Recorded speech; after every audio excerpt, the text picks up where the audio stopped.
Welcome writers, game masters, and creatives to the World Builders Tavern. It's our season finale. Yay! Also sad because we're going to take a break. We won't be able to talk about this for a couple of months, but it's exciting. Thank you so much to all of our listeners who have come to the tavern this season.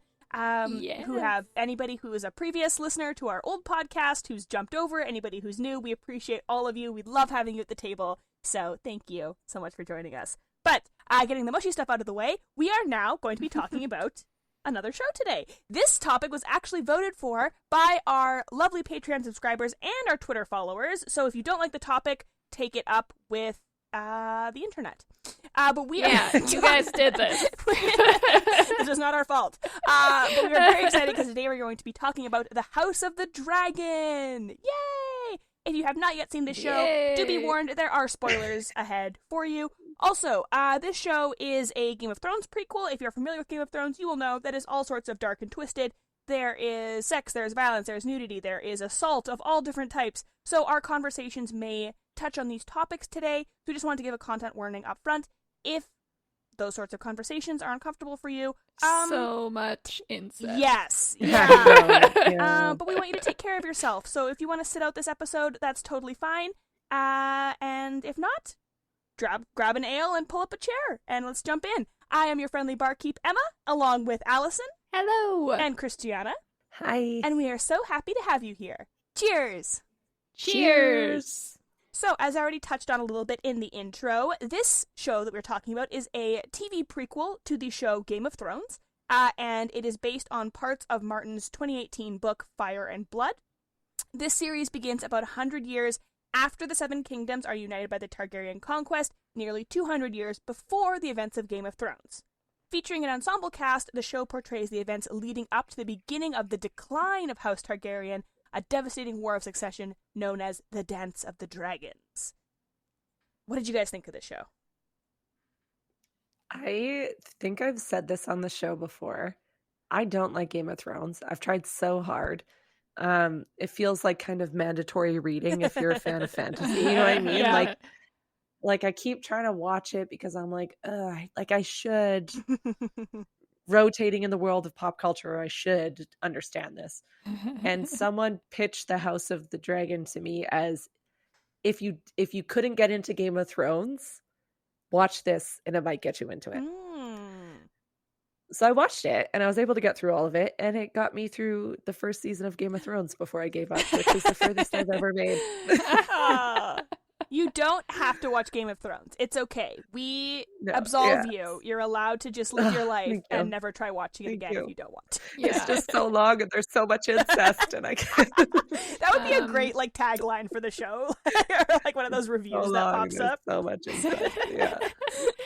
So I texted Emma and Christiana after I think 2 episodes in, and I was like, you guys, I don't know if I can do this. This is gross. I don't know if I can watch the whole thing. This is really disturbing. I did make it through. The political drama and intrigue did end up keeping my attention. But this show makes me feel icky. Really? Yeah, that's fair. I mean, so much stuff about it. Like, I also enjoyed it at the same, like, some of it at the same time. So it's weird. Yeah. I have weird emotions about this show. Like, I did get into it. Same page. Yeah, that's valid. It kept my attention. I enjoyed it, and I felt like there's some pieces of media that I can like step outside my brain and be like, I appreciate this. But then I step back inside of my brain and I'm like, I hate this. You know what I mean? So I wrote out the character names in our document notes because I'm like, I'm going to forget names. So I just want to be able to like call people what their name actually is when we're talking about it on the podcast. And I tried to like do like sort of a family tree thing, like putting 2 parents and then their kids. And then I gave up because I was like, there's too much like intermarriage. It doesn't work. Yeah. What did you think of it, Emma? I was the only one who watched it beforehand. Like I watched it when it was coming out or pretty soon thereafter. And I also watched all of Game of Thrones. I've read all of the Song of Ice and Fire. So I like it. I liked House of the Dragon a lot more than Game of Thrones. game specifically because of the much reduced sexual violence against women in House of the Dragon, which in Game of Thrones is just it's too much. Like, it's just, there's just so much all the time, and it's a little bit hard to deal with, or a lot hard to deal with. House of the Dragon, I appreciate it in that, which seems like a very weird bar to have, but I'm just like, you're like, this show, it's not as creepy. Yeah. So, I like that. There was a scene in the first episode, the birth scene, Emma's birth scene, that I skipped because I knew it was coming, because I'd been seeing clips on TikTok, and I knew, I was like, I don't want to watch that, so I skipped it, and I still have not watched it. But yeah, no, I liked it, and I have the same feeling of, like, the icky feeling. I'll get that sometimes watching Game of Thrones, but I don't have that watching House of the Dragon. So, and then after I watched House of the Dragon, I actually read the book that it's based on, Fire and Blood, which I love. And Fire and Blood it's written more as, like, a textbook, like, it's written as a history of Westeros written by a Grand Maester in Westeros. So it's more of like a historical recounting as opposed to like a first-person novel like Game of Thrones is, or third-person novel like Game of Thrones is. So also, if you're trying to like ease your way into the Game of Thrones series, maybe that's a way to do it. But I adored the book. The book is fantastic. But yeah, so this was my jam. I was all over this. Yeah, I knew you were our resident Game of Thrones person, so I was very curious to what you thought, and I figured you'd enjoy it because if I, the resident Game of Thrones hater, was like, okay, I actually kind of enjoyed this.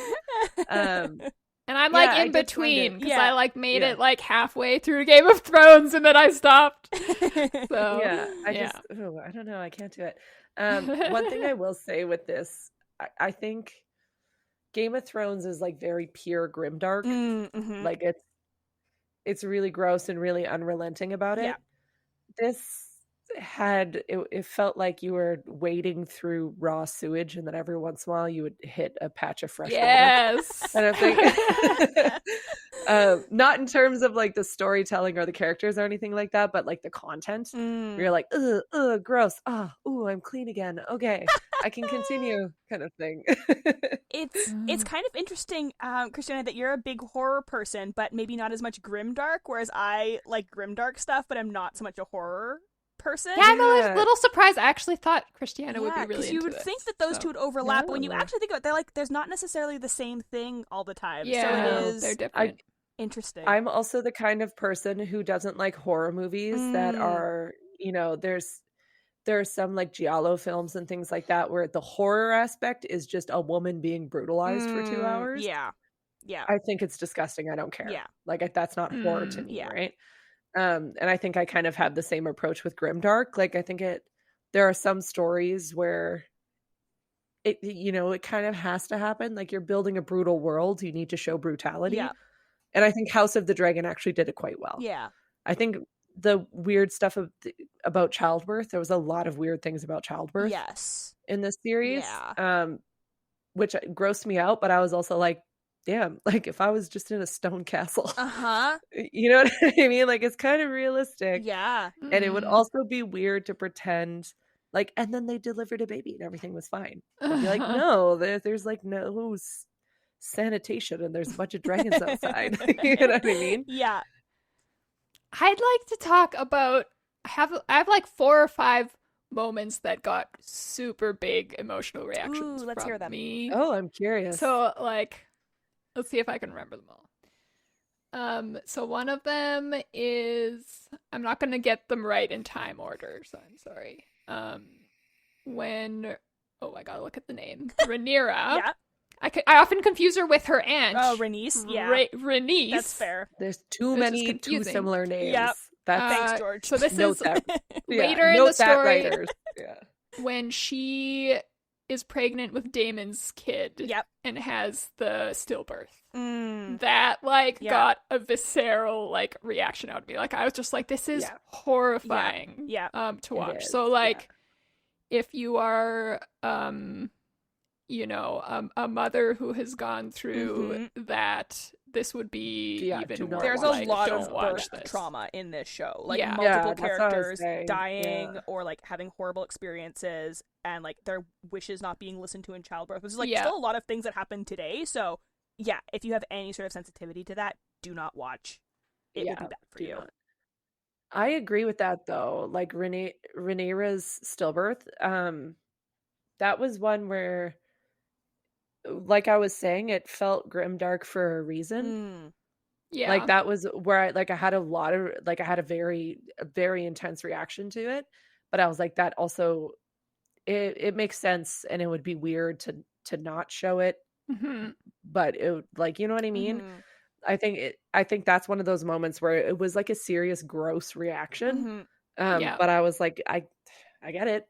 Like, it kind of had to happen. Yeah. There's actually 3 big pregnancy moments that got that reaction from me. So that was one. The other one was when Damon's second wife. He's had so many wives. Lena also is having a kid, and it I'm assuming the baby is like breached or something, like she can't push it out, and so she runs to her dragon and has it burn her to death.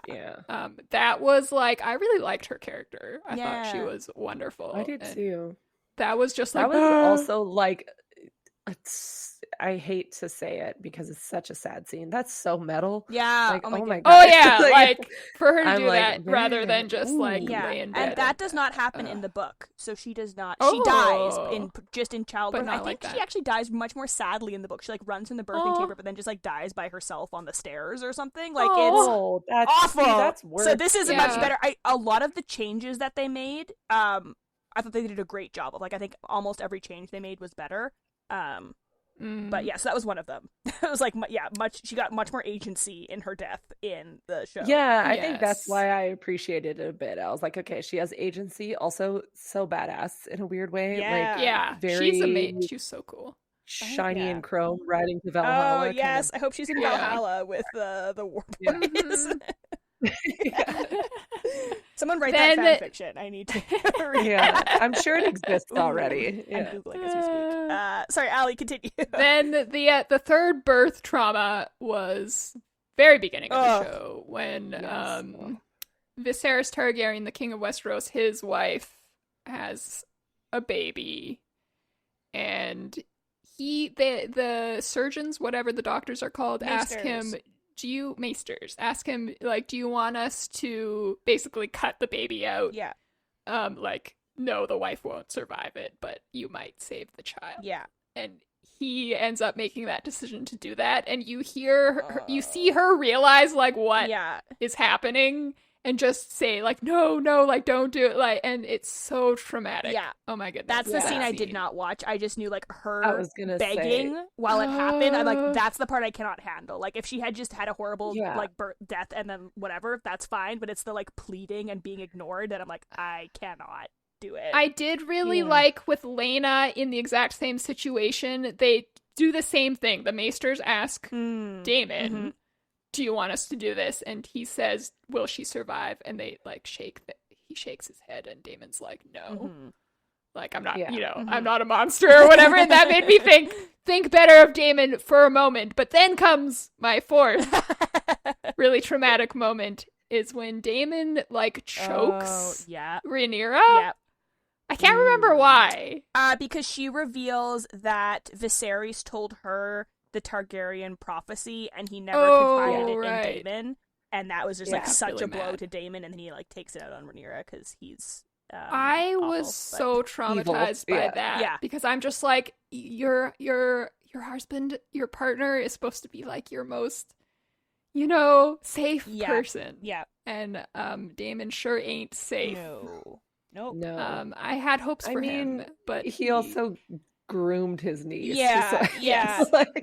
Speaking of, the next gross moment is when he brings her to that brothel when they're. So I'm not going in the correct timeline. I'm sorry, but when she's young, I think you went in reverse. You almost went in reverse order. I almost went in reverse order. He brings her to the brothel and like kisses her and I Gets weird. assume he's planning to sleep with her. Yes. But then he changes his mind because I think he actually likes her, like, as a niece. There, you know, like, there are scenes where, like, you know, but likes her as in not romantically or not He incestually. views her as a whole person. Yeah, like, there are points where, like, he could have killed her to, you know, help him gain power, and he doesn't. Yeah. Right? So, like, it seems like he sort of, in his twisted way, does like her as a person. It's interesting because I've seen different takes on that scene, and, like, one of the takes is like, yeah, maybe he regrets it, and then the other take is like, oh, but then she's into it, so then he's like, oh no, I can't use her as like a pawn in the same way because she's too like actually enjoying it, and I'm not just using her for my own like oh god power. No, I like my reading better. That's for awful. some reason that's the grosser take. It truly is. It's a horrible, but like, oh god, I do like that all the characters are so complex. Like, they are. Yeah. King Viserys especially, like, I think that Paddy, the actor who played him, did just a fantastic job and made him such more of like a nuanced character. Oh, so than in good. the book, which is just like, you feel sympathy for him, but you are also like disgusted by him because of like his horrible treatment of people, and it's just like, oh yeah. I really liked that he's like, he's not a good king. No. But I also loved how, like, whenever his family's arguing, he's just like, stop it! Like, we're family! Yeah. What is wrong with you people? Yeah. He channels his inner Vin Diesel and like yells about we're family. Yeah. Very interesting. Okay, next icky feeling scene. Oh, you have 6. I have 2 more. Oh, you have 7. Sorry, I said 5, but apparently there's a lot in this show. Sorry, I thought we were finished with the icky. Like, continue. Yeah, me too. But then I remembered there's 2 Remembering more ick.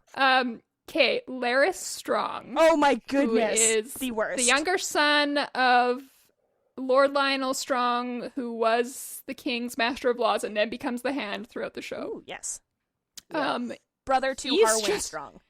Yes. He is so gross. Oh, he is, yeah. I know. So you find out that he's like he becomes the confidant of Allison, the queen, and basically like murders people for her when she didn't even mean to ask for that, and like she's like, no. She's like, what? I'm just imagining this like a scenario where she's like trying to signal him to stop in the middle of a dinner.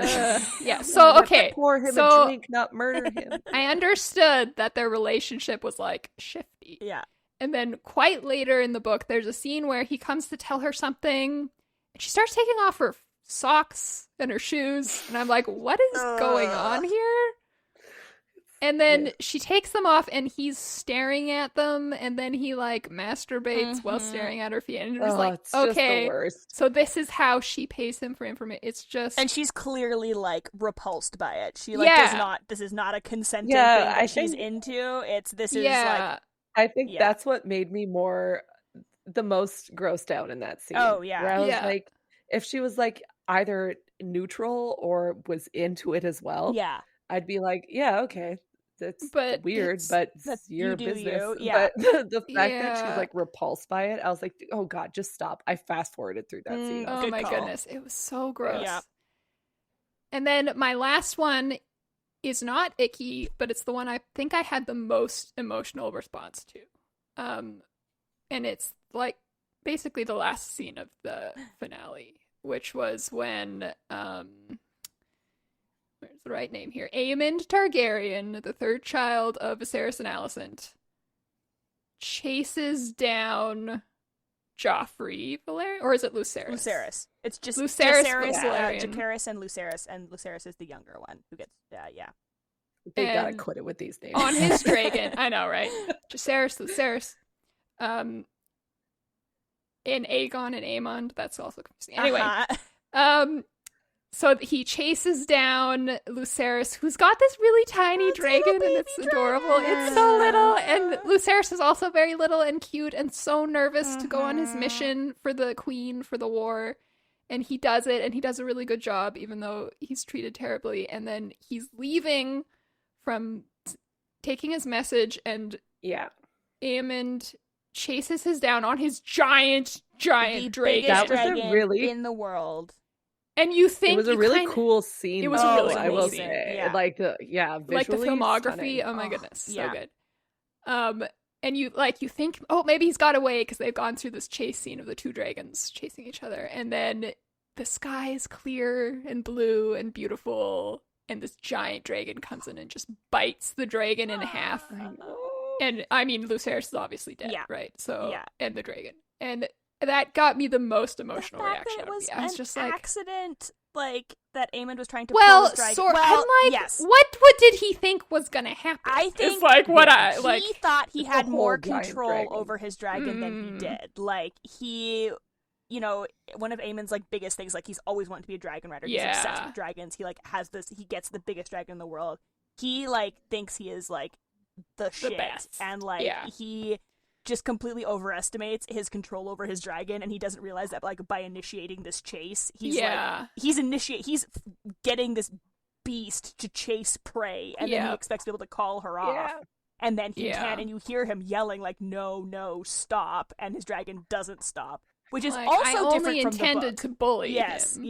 Oh, what happens in the book? So in the book, it's just that's the really cool thing about the book to the show, is that because the book is written as a history account, it's actually written by like multiple people telling historical accounts, and sometimes they conflict with each other, and there's that like, well, it's history, we don't know for sure what happened, this is our interpretation. So in the book, nobody actually sees what happens, they just know that like both dragons go up, and in the book it's presented as like, well, he hunts him down and he kills him on purpose, and that's like the history presented. But you could interpret that as like, maybe nobody saw what happened, maybe it was an accident, and I think taking that accident route makes it a whole lot more. At least the murder, like, he didn't deliberately go up there in cold blood to murder Lucerys. Whether you can call it a pure accident or not is, like, up for debate, but, like, he clearly wasn't intending just to straight-out murder him, and that makes it much more interesting. Aemond scares me throughout the entire show. I'm just like, this boy is, like, freaking me out. He's a combination of, my husband and I decided this, he's a Malfoy and a Sephiroth from Final Fantasy is who he reminds us of, right? I don't know Final Fantasy, like so I don't get half of that comparison, but Sephiroth is like just the villain of Final Fantasy VII, and he has like really long white hair, silvery hair, so it's just very cocky.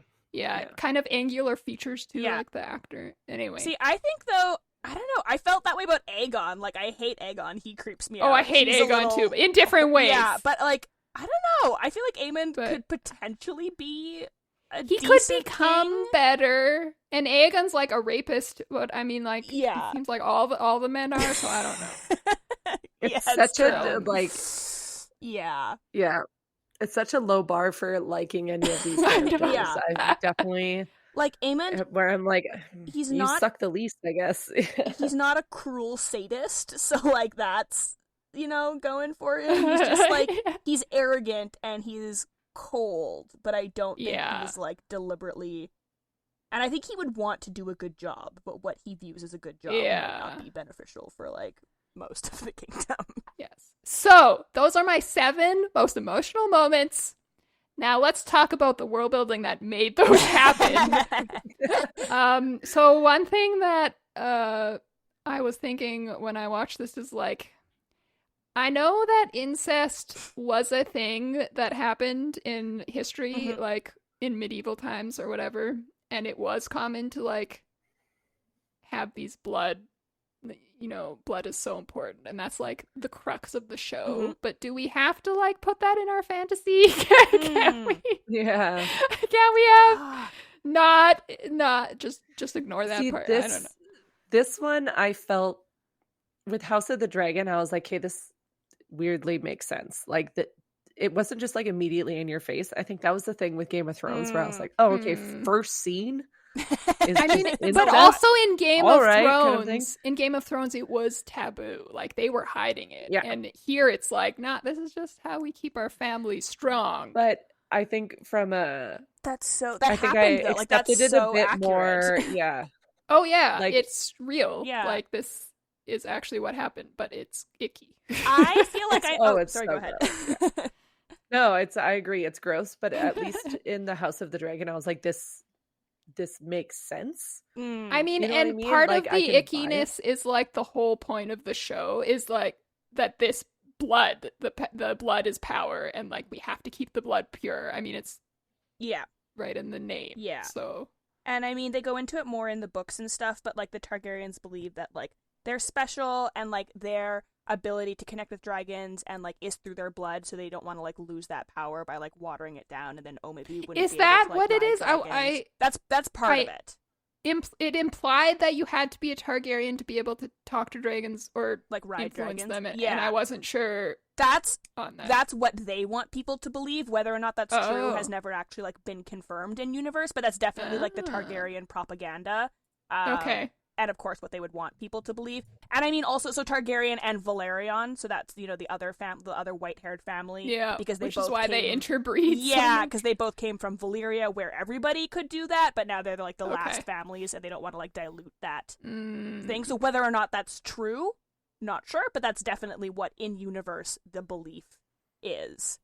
And they say it in the show that we're powerful. Yes, someone says because of our dragons. Yeah. So that's really interesting. Yeah. If writers want to capture this sort of dark, gritty feeling that Game of Thrones and House of the Dragon has, what is it about these shows that make them, like, give them the grit?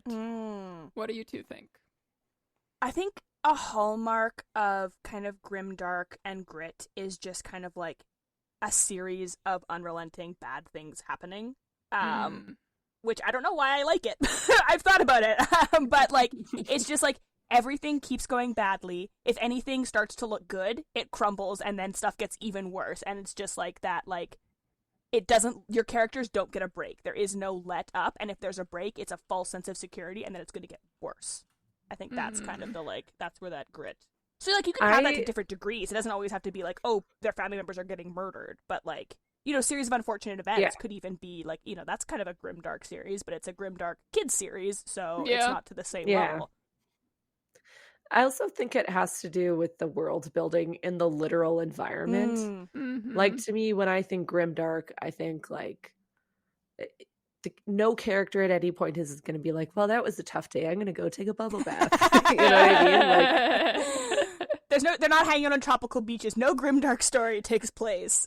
I'm sure they could. I mean, Lord of the Flies is kind of grimdark in a sense on a tropical beach. But even that is, maybe it's access to a nice bubble bath, I think, is whether or not something's grimdark. I do think, like, the fight just to exist and survive. Yeah, that's what I mean. I think it's where it's not... There's no luxuries, there's no anything, right? And you can kind of make that happen in any sort of world. So the closer we get to late stage capitalism, exactly. We are living in a grimdark universe, everybody. Which is I funny, honestly think we are. Because it's funny because this is like the richest, wealthiest, most privileged family in Westeros. They're the royal people and their lives suck. Yeah. That's kind of, that seems to be a theme in the, like, Fire and Blood book, is the, like, this wealthy family bringing, and, like, powerful, like, how they sow the seeds, there we go, sow the seeds of their own destruction through, like, their own arrogance and their own, like, infighting, and, like, how everybody suffers for it, and how this, like, feudalistic society setup is just terrible for everybody. Because you'd think that, you know, with all that money and power and influence, you'd be able to, like, set up your life to be nice, but no. Yeah, also, when Kristen Cole, he's the swordsman from Dorne, who then becomes the Kingsguard, and he's, like, in love with Rhaenyra for a little bit, and then definitely not in love with her. Yeah. But he offers her, he's like, let's run away, and we can just live our lives away from, like, all these politics and this horrible, horrible life. And she says no, and I'm like, I think I would run away. Like, I don't think I would like, why are you staying? It's just so built into her that loyalty to family and title and throne, right? And blood. Also, he was the worst, so he was kind of the worst. My boyfriend kind of looks like him when he shaves, and I told him that. He got so offended. He's like, that guy? I'm like, I mean, he's hot. Again. He's just also horrible. He is hot. So. He was okay at first. He was, like, when he was just a loyal Kingsguard. Other things. Although, really, Rhaenyra treated him terribly. Oh, yeah. She was in love with her uncle. And then slept with him. And I mean, she is, like, assaulted him. Like, she definitely had the position of power in that relationship and, like, used it. And, like, also, but then doesn't absolve him of them becoming awful. Complex. A lot of complex, terrible characters. I did like the world-building choice to explore, like, the patriarchy and how it affected all of these characters, especially the two women, like how Allison and Rhaenyra were both, like, captive to and manipulated by this system of men. Which, again, is different from Game of Thrones. Different than, I mean, Fire and Blood, again, is like a history book, so it doesn't really get into that sort of thing, but I thought that was a really interesting direction for the show to take with its world building. Yeah, I really liked Rhaenys is actually my favorite character. Oh, she's great. I relate to her the most. She's just, like, so tough and, like, smart and wise. Not that I'm smart, you know. We aspire to be her. Yes, we aspire to be her. I really liked her and how they called her the queen who never was, and how she has this, like, title now for not being king. Like, if we are going to have a patriarchal society, which, again, I'm like, can we just have something else in fantasy? Like, we do this a lot. But if we are going to have it, they did a really good job of that. I agree. That was something that I wanted to talk about, was world building and the choices that are made for what you incorporate into your world, and especially with things like patriarchy, violence against women, mistreatment of minorities, which was a big complaint for Game of Thrones particularly, was, you know, all of the sexual assault that happens to women in this show, and how people would say, this is gratuitous and unnecessary and triggering. Why is it always women who are treated so horribly? Why do we have to consume this? And then so often the pushback is like, well, that's what it was like back then, so this is historically accurate. And it's like, okay, but there also wasn't dragons. That's always my biggest pet peeve. You're still building a world. Like, you might be basing it on certain things, but, like, you're not, unless you are specifically writing a historical fiction or a historical fantasy that is set which is a subgenre, but that's not what Game of Thrones is. That's not what this is. And so, like, you're still making the choice. And also, it wasn't actually like that. Like, that was just not how it was. If you look into the history of, like, medieval times, it was not that bad. And then also, like, even if it was, that is a choice that you are taking into your fictional world. So why are you making that choice? Why are you taking that and not other things? Why are you making that worse but not other things? Which is, I think it has to have a very specific reason. And that's something that I will say with House of the Dragon that I felt more of, where I was like, this it wasn't, it didn't always feel exploitative, right? And I think that's always kind of my line, where it feels gross. It always feels gross, but you know what I mean? Like, I wasn't watching it going, this is shocking for the sake of being shocking. It doesn't provide anything. Most of the gross things in House of the Dragon, I was like, okay, it's shocking and it's gross, but it serves a purpose in the story and for the characters, and I can see how the story would be very different without this inclusion kind of thing. I think it's good to have both in fiction. So, like, let's use sexism as an example. To have fantasy stories where sexism is a thing, and to have some where it's not. Because when you have it where it is, you can explore women who fight against it and, like, the inequalities. And you can have women feel seen, and, you know, people like us reading and being like, this is awful, but I've been there kind of thing. I've been there. You know, I relate to this. This helps me to feel seen kind of thing. And then on the opposite end, you have stories where that isn't the case. And it's just really nice to see, like, oh, our society has progressed to the point where there's just isn't a thing. And to, like, see what that might look like. And I think we just don't have enough of the second kind of story. I think there's just a little bit of an imbalance. Yeah, it gets a bit, unrelenting when it's, like, every story. And especially because, like, these are not just problems of the past. Like, it's not like we fixed sexism or racism. So it's like, when you're experiencing this all the time, it's like, I don't want to then also have to go into my, like, fictional, like, hobby and then also experience this. Like, exactly. I want to read about a medieval, like, world where women were equal and everything was like nice and like can we have different problems like although but I do think it's also better when that's kind of, you know, the story is aware that it's doing that, like House of the Dragon, where it is very explicitly saying like, we understand that this is the patriarchy, here's how the patriarchy has messed up these characters, here's how the subjugation of women, you know, they didn't choose Rhaenys as the queen, and so then all of this stuff happened because you picked a man who was not good at being king because like, he was look a man. how awesome Rhaenys would have been as a queen. Like the series would have been happy as a country lord, like she says, and we could have avoided all of this. But, you know, as opposed to Game of Thrones, which doesn't really do that, it's just kind of like, here's all this brutality against women, and it's fine because that's how it was back in the day, and we're not making commentary on it, and we're not acknowledging that this is messed up. And it's like, those are two very different things. I also love how Rhaenyra is surrounded by men at the end telling her to go to war and like do this, and she's the only one like holding them back and shooting for peace. And then her son is killed and was like, her final like look at the end of the series where you're like, she's going to burn the world to the ground. Like it's over now. Which, all the acting, like, I know it's not world building. Well, I mean, I guess in a show it kind of is world building, the people you cast in your show, but, like, the acting, the actors in the show were incredible. Like, they were very good. Young Allison and Rhaenyra, old Allison to Rhaenyra. Yeah. It made me so sad to think Matt Smith is so gross. I know. Because in my head, I'm like, he's the doctor. I love him. Oh, he's going to come save me, my goofy man. And then it's like, oh no, he's awful. She's gonna go behead that person. He played it so well. Like when you play like a goofy, lovable character most of the time, it can be tough to like envision someone as a villain. But like from the moment he was on screen, you're like, oh, this is a different. This is not the same guy. He's playing a different character.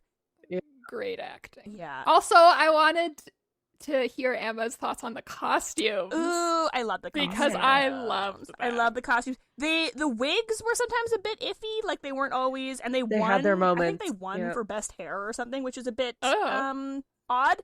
The costuming though, I love Game of Thrones costuming. I love so gorgeous. The dresses, like Rhaenyra had some just like Rhaenyra and Allison both had some just they had really lovely amazing outfits. I thought that they did a fantastic job, and it like they did a great job of like giving you that vibe of being like a historical thing, but the outfits were not anything that would have been worn at any point in our real history, so it also gives you the like fantasy aspect, which I think is the best way to do visual costuming when you're doing costuming for a show. I also really loved the white dreads. Yes! On the black characters. Yes. I thought that was a really neat choice not to have them like thank God they weren't all white people. Just like you actually have some diverse people. That was nice.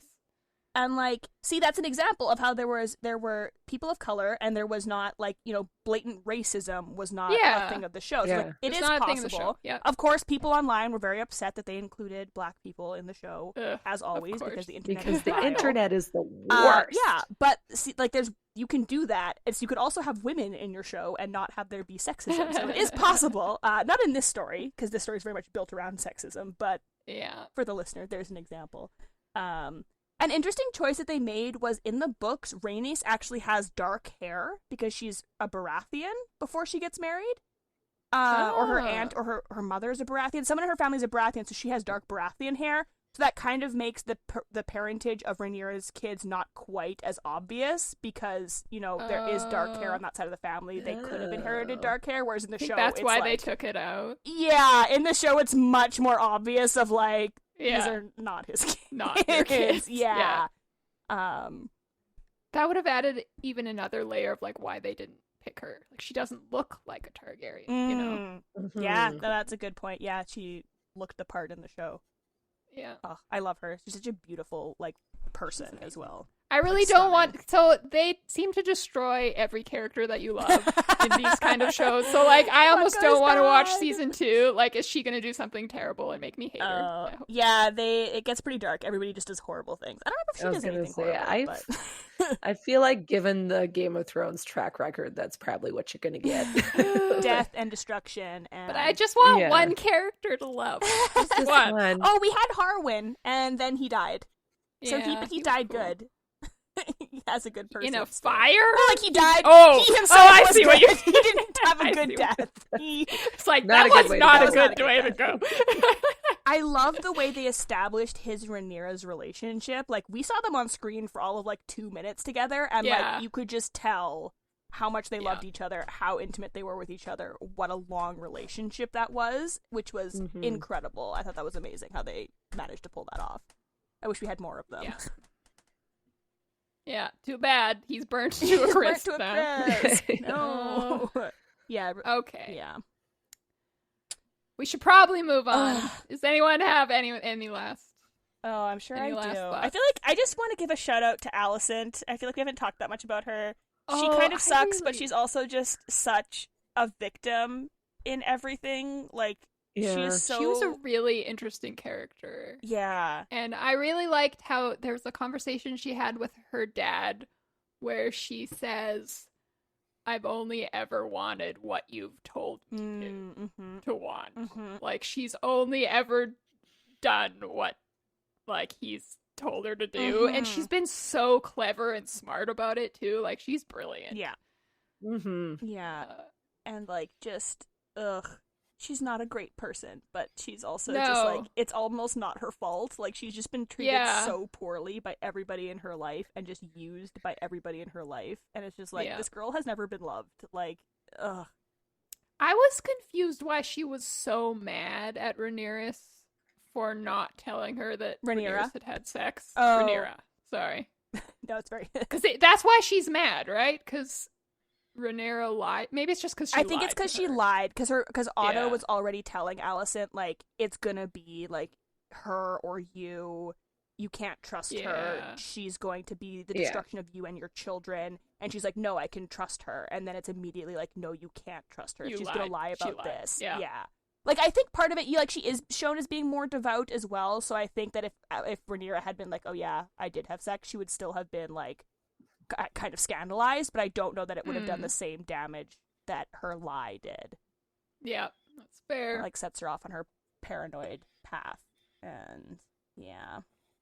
Okay. Proprietors, pick time. I picked a dark, grim-sounding fantasy, epic fantasy. Surprise, surprise. It's called The Sword Defiant by Gareth Ryder Hanrahan. It's published on May 2 of this year. And many years ago, Sir Elfric and his 9 companions saved the world, seizing the Dark Lord's cursed weapons, along with his dread city of Necrod. That was the easy part. Now, when Elfric, keeper of the cursed sword Spellbreaker, learns of a new and terrifying threat, he seeks the 9 heroes once again, but they are wandering adventurers no longer. Yesterday's eager heroes are today's weary leaders, and some have turned to the darkness, becoming monsters themselves. Ooh. There's one thing Elfric knows. It's slaying monsters, even if they used to be his friends. It's giving, like, Witcher vibes. This isn't exactly... I see your tags. So I'm getting to that, Christiana. It's tagged as dark, there's dragons, and there's vampires. So it's not exactly the same type of grimdark that Game of Thrones is. Favorite thing. But I figured that Christiana would like it. And it's kind of got that sort of, like, leaders... Yeah. I'm actually really interested in that. Yeah. So, because the idea of... You always see the young heroes in stories, right? So... The aftermath is kind of interesting. It gave me kind of those grim, gritty, dark type of vibes that I got from House of the Dragon. So if you like that, you might also like this novel. Check it out. And that brings us to our last call, our final last call of the season. Here are some concluding questions and thoughts that you can take from House of the Dragon when you are building your own world. Allison, what do you think people should think about when they're building a world inspired by House of the Dragon? I think you should not put incest in your story. Yeah, can we just make that a general rule? I think you should put more incest in your story. Just kidding. Emma. Okay, I'm kidding. But for real now. Yeah. I would like writers to take some sort of inspiration from the really the way the show draws these really strong emotions out of you. Like those 7 moments that I listed were so terrifying, but they were also, like, so memorable. Like, I'm still thinking about them right now. And I'm trying to figure out, like, how what advice I can give out of that. Like, how do you manage that? I think your own writing. Like, I think part of that for me is why I like grimdark, because it does elicit such an emotional response. And it's like a bad emotion, like I feel sad or I feel mad, but it's like sometimes you just want to feel something from your media. Yeah, it's a release. Yeah.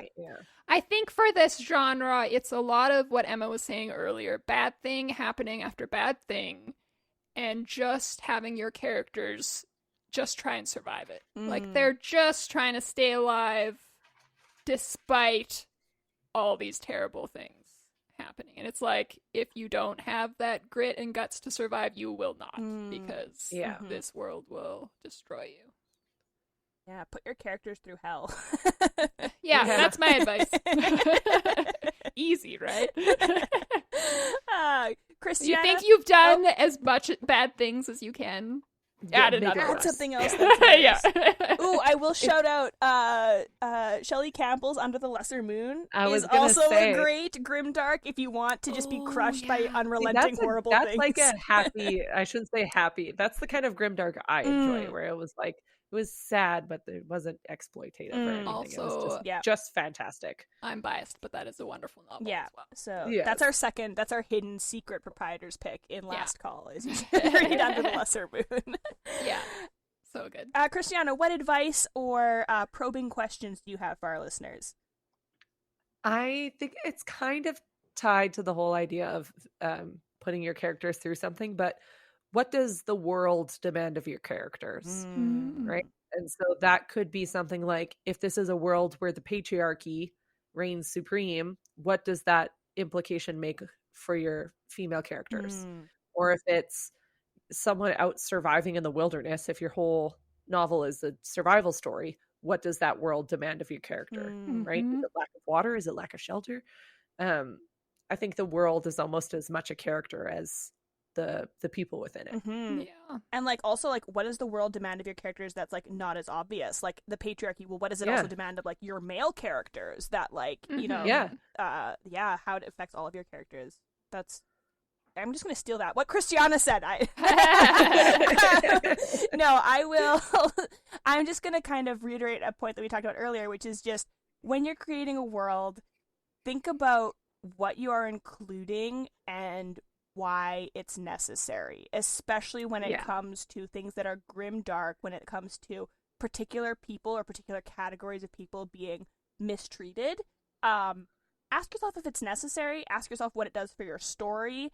Ask yourself, are you being exploitative of a particular group? You know, are grimdark things happening equally to everybody, or are they happening specifically to certain people? What does that do to readers who are similar to those characters?